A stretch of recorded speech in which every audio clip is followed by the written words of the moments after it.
John Miller didn't believe anyone would save his caramel-colored mutt until a janitor surprised everyone. A true story of courage and loyalty that will make you hug your pet right now. Stay until the end to find out how a simple bark changed everything. Like, share, and subscribe for more heartwarming stories like this one. The midday sun turned the earth into a fiery furnace as John Miller realized he was lost. The scrubland stretched in every direction, a sea of thorns and dry, branches scratching against the cloudless sky. Beside him, Thunder, a medium-sized caramel-colored mutt with honey-colored eyes, sniffed the air with dilated nostrils, picking up something the man couldn't yet perceive.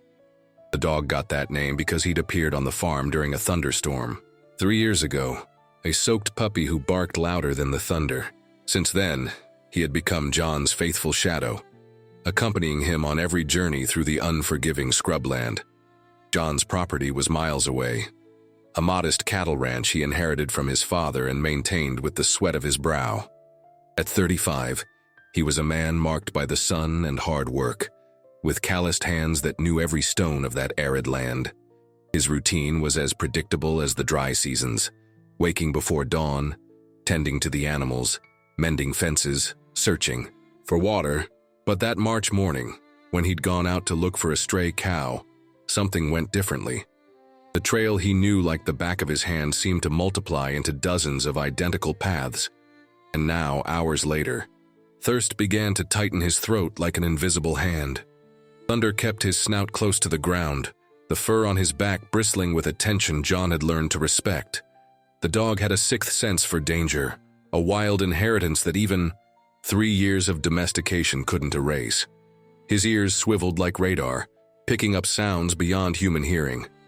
Suddenly he stopped and barked 3 times, short and low, the signal he used to warn of something important.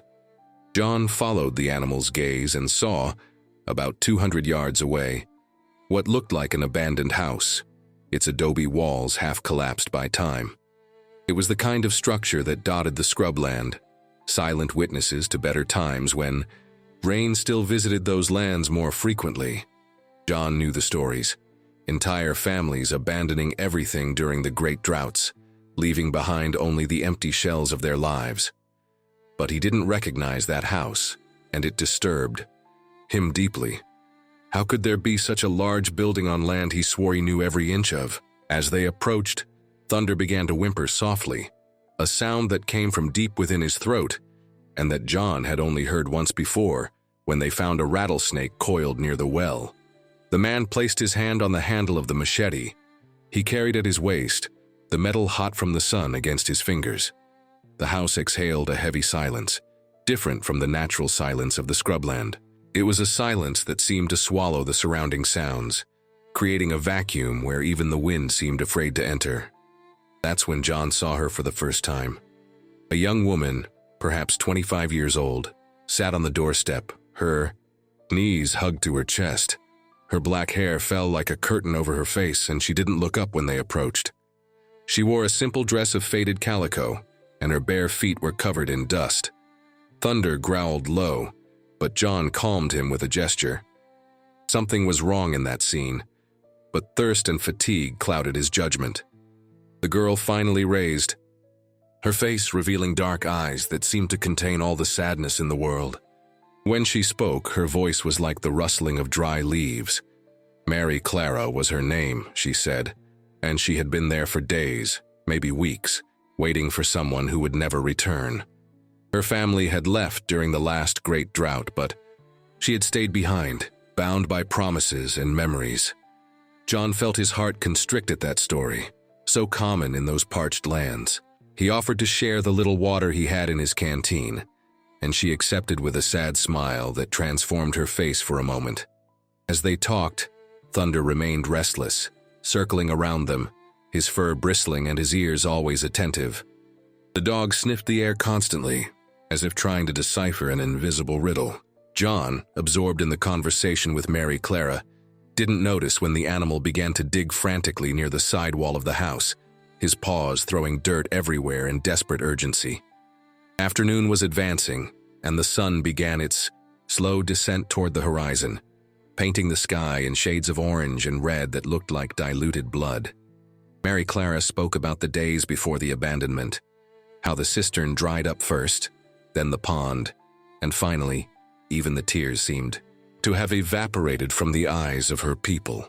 Her words were hypnotic, weaving a web of melancholy that enveloped John like a shroud. He didn't notice when his eyelids began to feel heavy, nor when his body began to lean against the adobe wall. It was Thunder's sharp bark that brought him back to consciousness. The dog was on top of him, his front paws on his chest, barking with an urgency John had never seen before. Darkness had fallen like a cloak over the scrubland, and the first stars were beginning to dot the sky. Mary Clara was no longer there, and where she had been sitting there was only a dark stain on the earth. John tried to stand up, but his legs felt like lead, and a strange numbness crept up his limbs. That's when he saw the bones, partially buried where Thunder had been digging, white as ivory under the starlight. Human bones, there was no doubt, and they weren't the only ones. The dog continued to bark, pulling at John's shirt sleeve with his teeth, trying to drag him away from that cursed place. With superhuman effort, the man managed to stand, his head spinning and his legs shaky. Every step was a battle, but Thunder didn't give up. Pulling, pushing, barking incessantly. The house behind them seemed to pulsate with a life of its own, the shadows writhing on the walls like black snakes. John could swear he heard voices, whispers coming from all sides and from nowhere at the same time. Names were called in the wind, names of people he had known, who had disappeared during the droughts of previous years. His mind struggled to understand what was happening, but the poison, or whatever Mary Clara had put in the water, clouded his thoughts like a thick fog. Thunder guided his stumbling steps, choosing the path through the dark scrubland with a certainty that defied logic. The dog seemed to know exactly where to go, avoiding the cruelest thorns and treacherous holes. Every now and then, he would stop and come back to nudge John when he threatened to fall, his barks becoming more urgent with each stumble. The stars swirled in the sky like a crazy carousel, and John had to close his eyes to avoid vomiting the bile rising in his throat. He couldn't say how long they walked like that, man and dog united in a desperate dance of survival. Time seemed to have lost its meaning, stretching and contracting like a cosmic accordion. At times, John could swear he saw Mary Clara walking beside them, her dress floating in a non-existent breeze, her sad smile transforming into something much more sinister. At others, he saw faces in the shadows of the cacti, faces of people he had known, who had vanished without a trace. When the first ray of sun touched the horizon, John collapsed. His strength had been completely exhausted, and even Thunder's unwavering determination couldn't move him another inch. The dog, realizing that his owner couldn't continue, did something extraordinary. He raised his head to the brightening sky and let out a long, deep howl, a sound that seemed to come from the earth's depths. It wasn't the usual bark of a domestic dog, but something older, wilder, a call that echoed through the scrubland like an alarm bell. John, lying on the hard earth with his face turned to the sky, saw through his blurred vision as the vultures began to circle. There were many, too many to be a coincidence, their black wings cutting the pale blue of the morning like pieces of night that had been left behind. Thunder didn't move from his owner's side, growling at the birds of prey that dared to approach. Too close, his white teeth shining like daggers in the growing light. It was Zé Bernardo who found them, drawn by the strange behavior of the vultures and guided by a feeling he couldn't explain. He had left before dawn with 2 assistants to search for John. When they arrived, they found a scene that would forever be etched in their memories. John, unconscious, his face pale as wax, and Thunder standing fierce guard, his fur bristling and his eyes wild, ready to defend his owner to the last breath. It took 3 men to convince Thunder to let them approach John. The dog only yielded when he recognized the scent of Zé Bernardo, someone who frequently visited the farm. Even then, he didn't move an inch while they carried John to the cart, his watchful eyes following every movement. On the way back, Thunder ran beside the vehicle, his tireless paws devouring the distance, as if fearing that something could still happen if he lowered his guard. On the farm, while they cared for John, who was delirious with fever, Zé Bernardo decided to return to the place Thunder had guided them to. What he found chilled his backwoods blood. Accustomed to all sorts of horrors of the drought, the abandoned house was there, exactly as John had described in his delirium. But there were no signs of recent life, only dust and cobwebs, except for the bones. Dozens of them, some clearly human, scattered around the building. Later, talking to the elders of the region, Zé Bernardo discovered the macabre truth.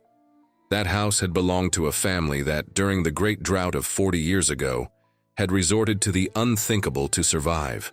Hunger had turned people into monsters, and lone travelers began to disappear in that area. When the truth came to light, the justice of the backwoods was swift and brutal. But they said that the spirit of Mariazinha, the youngest daughter of the family, still wandered there, attracting lost travelers with her sad beauty and her siren song of the scrubland. John took a week to fully recover. The first few days were the worst, with fevers that made him scream names no one recognized and visions that made him try to flee his own bed. Thunder didn't leave his side for a single moment, sleeping on the floor beside the bed, his ears always attentive to the slightest sound. It was during one of these vigils that something extraordinary happened. Rose, Zé Bernardo's daughter, had come to help care for the sick man. She was a 22-year-old woman with the skilled hands of a self-taught nurse and a heart as generous as the scrubland is cruel. Rose had a special way with animals, and Thunder, suspicious of everyone who approached John, allowed her to come close without growling. There was something in her calm gestures and soft voice that calmed both the dog and his owner. While changing the damp cloths on John's forehead, she softly sang old lullabies her grandmother had taught her, melodies that seemed to have the power to ward off nightmares. It was on one of those afternoons, when the sun entered obliquely through the window and painted the room gold, that John opened his eyes with true lucidity for the first time. The first face he saw was Rose's, leaning over him with a genuine expression of concern. The second was Thunder's, who, upon realizing that his owner had awakened, began to wag his tail with such enthusiasm that his whole body swayed. John tried to speak, but his throat was as dry as the scrubland in August. Rose, noticing, brought fresh water, and this time there was no poison, only the sweetness of life returning. The recovery was slow, punctuated by moments of weakness and relapses, but every day, with Rose caring for him and Thunder standing guard, John felt his strength returning. During those weeks, something began to bloom between the sick man and his nurse. They were glances that lasted a second longer than necessary, smiles that lit up the room more than the midday sun, conversations that extended beyond medical care. Rose told stories of her childhood, of how she learned to care for people by watching her mother, who had been a midwife in difficult times. John, in turn, spoke of his dreams for the farm, of how he wanted to dig an artesian well and plant an orchard that would withstand the drought. Thunder, lying between the two, seemed to approve of this closeness, his honey-colored eyes alternating between one and the other, as if he understood that something important was happening. It was Rose who brought the first jaboticaba sapling. She arrived one morning with the small bush wrapped in damp cloths, saying it was to be planted near the house, that the jaboticaba was a sacred tree of the scrubland, able to store water in its roots like a green miracle. John, still weak but already able to walk, insisted on helping with the planting. Together, with Thunder digging enthusiastically beside them, they dug the hole and placed the sapling in the earth. While Rose watered the small plant, John made a silent promise. Like that tree, his love for her would create deep roots able to survive any drought. The following months brought significant changes. John completely recovered, returned to work with renewed vigor. But now he was no longer alone. Rose came to help whenever she could, bringing not only her skilled hands, but also a joy the farm hadn't known for years.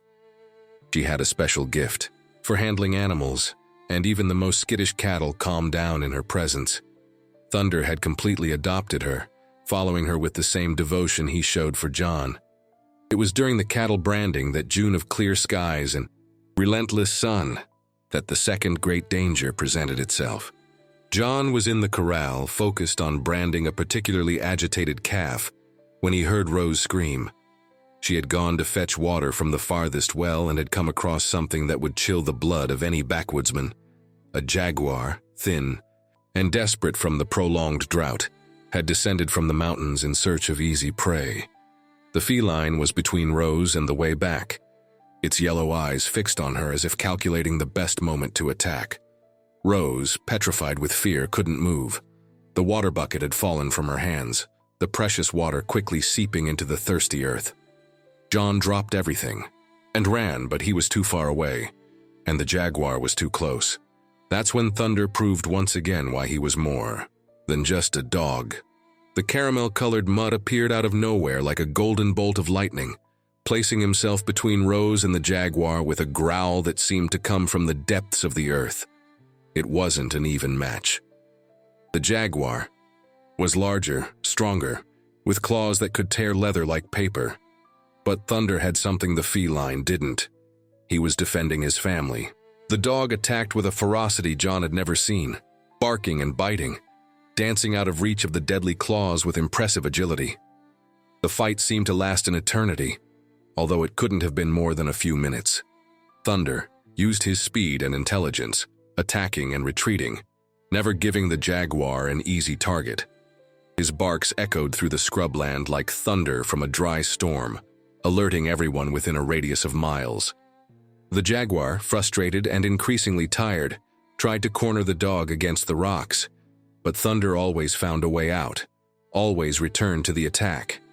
It was then that the jaguar, in a desperate move, managed to hit Thunder with a blow that sent him crashing against a rock. The dog yelped in pain, his flank bleeding from 3 deep cuts. The jaguar, sensing victory near, prepared for the final attack. But it had underestimated the heart of a backwoods mutt. Thunder got up, wobbly but determined, and when the jaguar leaped, he did something that would remain in the memory of everyone who witnessed it. He dodged at the last second and bit the feline's throat with all his remaining strength. When John finally arrived, machete in hand and heart pounding, he found a scene he would never forget. Thunder was down, his caramel fur stained red, but he still held his teeth clamped on the jaguar's throat, which had stopped struggling. Rose cried, kneeling beside the dog, her hands trying to stop the blood flowing from the wounds. John, with Satsai, infinite care, separated the combatants. The jaguar was dead, and Thunder, by a miracle, was still breathing. What followed was a race against time. John carried Thunder in his arms while Rose prepared hot water and clean cloths. There was no veterinarian nearby, but backwoodsmen learn to care for their animals as they care for themselves. With needle and thread, John stitched the cuts, his hands trembling not from fear but from emotion. Rose prepared a poultice of herbs that her grandmother had taught her, scrubland plants that had the power to heal and protect. For 3 days and 3 nights, Thunder fought between life and death. John and Rose took turns keeping vigil, never leaving the dog alone. They talked to him, told stories, promised all the good things in the world if he held on. On the 3rd day, as the sun rose painting the sky with hope, Thunder opened his eyes and, weakly, licked John's hand. It was at that moment, with tears streaming down sun-beaten faces, that John took Rose in his arms and kissed her for the first time. Thunder's recovery was slow but steady. The scars on his flank became medals of honor, visible proof of his courage. Rose moved permanently to the farm, bringing with her not only her belongings but also a new energy that transformed the place.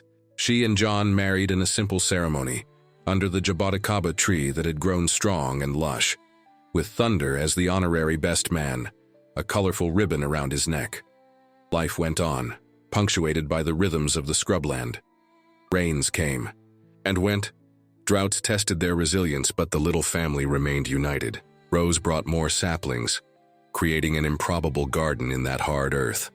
John dug the artesian well of his dreams, and the water gushed forth like a liquid blessing. Thunder, now with a few white hairs on his snout, continued his eternal vigil, always alert, always ready to protect his own. It was on a September afternoon when the first rain clouds were gathering on the horizon that fate decided to test that family once more. John had gone out to check a fence on the edge of the property, a routine task that shouldn't have presented any dangers. Rose was at home preparing dinner when Thunder started barking differently. It wasn't the usual warning bark, but something more urgent, more desperate. The dog ran from Rose to the door, barking and whimpering, clearly trying to communicate something important. Rose, who had learned to trust Thunder's instincts, dropped everything and followed him. The dog led her down a trail she knew well, the path John had taken hours earlier. But something was wrong. Thunder wasn't following the main trail, veering off onto paths Rose had never seen before, as if following an invisible track. What they found almost stopped Rose's heart. John was lying at the bottom of a ravine, his leg bent at an impossible angle, his face pale from pain and blood loss. He had tripped over a hidden root and rolled down the steep slope, hitting rocks and branches on the fall. He had tried to shout for help, but he was too far from any human ear. Except, of course, for Thunder's supernatural ears, which, even miles away, had perceived that something was wrong with his owner. Rose carefully descended the ravine, her heart pounding but her hands steady. She assessed John's injuries with the trained eyes of someone who had learned medicine in the school of life. His leg was broken, that was certain, and there was a nasty gash on his head that wouldn't stop bleeding. But the worst was the location. They were far from any help, and night was approaching like a patient predator. It was then that Rose made a decision that would prove her mettle as a true backwoods woman. She tore strips from her own skirt to make bandages, stemming the bleeding from John's head. With branches and more strips of cloth, she improvised a splint for the broken leg, ignoring her husband's cries of pain. When she finished, she looked at Thunder, who watched everything with his intelligent eyes, and gave the order that could save their lives. Home, Thunder. Get help, home. The dog understood immediately. With one last look at his injured owner, he shot down the trail like a golden arrow, his paws barely touching the ground in the urgency of his mission. Rose stayed there holding John's hand, softly singing the same song she had sung during his first recovery, trying to keep them both conscious and hopeful. Thunder ran like he had never run before. His lungs burned, his paws bled from thorns and rocks, but he didn't slow down. He arrived at Zay Bernardo's neighboring house in record time, barking and howling until everyone understood that something terrible had happened. The old backwoodsman, who had already seen Thunder in action before, didn't waste any time. He gathered men, ropes, and an improvised stretcher, and followed the dog who was already returning down the path, eager to guide them. The rescue was epic. They descended the ravine with ropes, hoisted John up with infinite care, each movement calculated so as not to worsen the injuries. Rose climbed up on her own strength, refusing help, her eyes dry but her heart heavy. Thunder supervised everything, barking instructions that no one understood but everyone respected. When they finally put John in the cart, the dog jumped next to him, carefully lying down beside him as he had done years before. The recovery this time was longer. The broken leg needed to be cast in town, a painful journey of hours that John endured by squeezing Rose's hand and listening to Thunder's encouraging bark. There were months of improvised physiotherapy, painful exercises, and small victories. Rose was always there, as was Thunder, the two pillars that supported John when pain and frustration threatened to overwhelm him. It was during this convalescence that Rose discovered she was pregnant. The news transformed the farm. John, still on crutches, began making plans to enlarge the house. Rose planted more trees, creating shade for the child to come. And Thunder, as if understanding that his family was growing, became even more vigilant, patrolling the surroundings of the house. With renewed dedication, the baby was born on a rainy night, the first heavy rain in 2 years. The sound of the water hitting the roof was music to backwoods ears, and the newborn's cry mingled with the sound of the rain in a symphony of new life. It was a boy, strong and healthy, with his mother's dark eyes and his father's stubborn chin. They named him Michael, and from day one, Thunder assumed the role of guardian of the little human. It was touching to see the dog, now with battle scars and white hairs in his fur, lie down beside the crib, his ears attentive to the slightest noise. When Michael cried, Thunder was the first to alert the parents, barking softly until someone came to attend to the baby. When the boy began to crawl, the dog transformed into a furry babysitter, always nearby to prevent falls and accidents. The farm prospered in the following years. The artesian well guaranteed water even during the harshest droughts. The orchard grew strong, and the herd multiplied. John, completely recovered but with a slight limp that would accompany him forever, worked with renewed vigor. Rose had transformed the house into a welcoming home, her magic hands working miracles with the limited resources of the scrubland. And Michael grew strong and healthy, a backwoods child with the best friend he could have, a dog who had already proven several times that he would give his life for his family. It was when Michael was 5 years old that the last great ordeal arrived. The boy had developed a habit of exploring the surroundings of the house, always with Thunder as his faithful shadow. That particular afternoon, while his parents were busy harvesting jaboticabas, Michael decided to follow a colorful butterfly that danced among the flowers in Rose's garden. The butterfly flew farther and farther away, and the boy, enchanted, followed it without realizing how far he was straying from home. Thunder, now almost 10 years old, and his joints complaining of age, followed the boy with his usual patience. But when Michael came dangerously close to an old abandoned, only partially covered by rotten planks, the dog perceived the danger immediately. He barked the warning, that low, urgent bark that meant real danger. But Michael, distracted by the butterfly, paid no attention. It was when the boy stepped on the first rotten plank that Thunder acted, in a move that defied his age and his pains. The dog lunged towards Michael, pushing him away from the well at the exact moment the planks gave way. The boy fell onto the soft earth of the garden, frightened, but unharmed. Thunder wasn't so lucky. His impulse sent him straight into the black hole of the abandoned well, and the sound of his body hitting the water below echoed like a gunshot in the heart of the scrubland. Michael screamed like he had never screamed before, a sound that reached the ears of John and Rose even at a distance. They dropped everything and ran, finding the boy crying by the edge of the well, screaming Thunder's name. John didn't hesitate. He tied a rope around his waist and descended into the dark well, his heart heavy with fear of what he might find. The water was about 30 feet deep, cold and dark, and there was Thunder struggling to stay afloat, his old paws beating frantically. The rescue was a miracle of determination and love. John managed to reach Thunder, holding him to his chest while Rose and some workers who had come to the call hoisted them up. The dog was exhausted, shivering from cold and shock, but alive. When they placed him on the ground, the first thing he did was lick Michael's face, as if he wanted to make sure the boy was all right. That night, while Thunder slept wrapped in blankets near the stove with Michael cuddled up to him, John and Rose exchanged a look that said everything. How many times would that dog save their lives? How many times would he prove that love and loyalty know no bounds?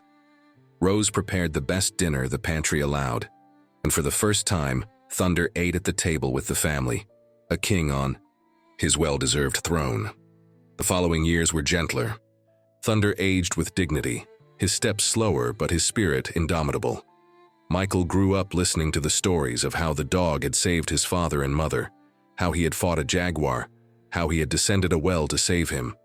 The boy developed a deep love for animals, a respect for life that would always accompany him. John expanded the farm, dug more wells, planted more trees.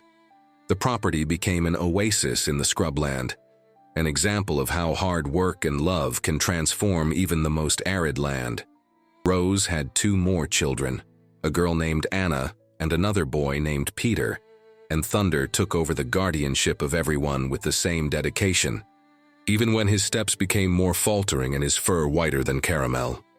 It was on a winter morning, 15 years after that first rescue, that Thunder didn't get up for the morning walk. He was lying in his favorite spot, under the jaboticaba, tree that Rose had planted so many years before, his honey-colored eyes gazing at the horizon where the sun was beginning to rise. John knelt beside him, his calloused hands stroking his gray fur, tears streaming unashamedly down his weather-beaten. The rose brought the children, and they all sat around Thunder, telling stories, giving thanks, saying goodbye. The dog looked at them one by one, that intelligent and loving gaze they had known for so many years, and when his eyes closed for the last time, it was with a sigh of contentment, like someone who had fulfilled his mission and could finally. They buried Thunder under the jaboticaba tree, marking the spot with a stone where Michael, already showing skill with letters, carved, "Here rests Thunder, the dog who taught us that love has no limits." The tree, as if understanding the honor of guarding such a treasure, bloomed like never before, its sweet fruits feeding generations of children who would grow up hearing the story of the caramel-colored mutt who saved an entire family. Years later, when Michael became a veterinarian and returned to care for the animals of the scrubland, when Anna became a teacher and taught the children of the region about courage and loyalty, when Peter took over the farm and transformed it into a model of sustainability, they all carried a piece of Thunder within them. Rose and John, now grandparents with white hair, still walked hand in hand through the orchard they had planted together, and always stopped under the jaboticaba tree to talk to their old friend. And on nights of the full moon, when the wind blew softly through the branches of the jaboticaba tree, they swore they could hear, distant but clear, the sound of a familiar bark, as if Thunder was still standing guard, watching over his family even beyond life. Because there are loves that transcend death, loyalties that echo through eternity, and in the scrubland where life is hard but hearts are strong, the stories of those who loved truly never die. And you, when will you let hope bloom in your desert? When will you allow love, whether from an animal or a person, to transform your arid land into a garden? For if a caramel-colored mutt could change the destiny of an entire family, imagine what an open heart can do for your life.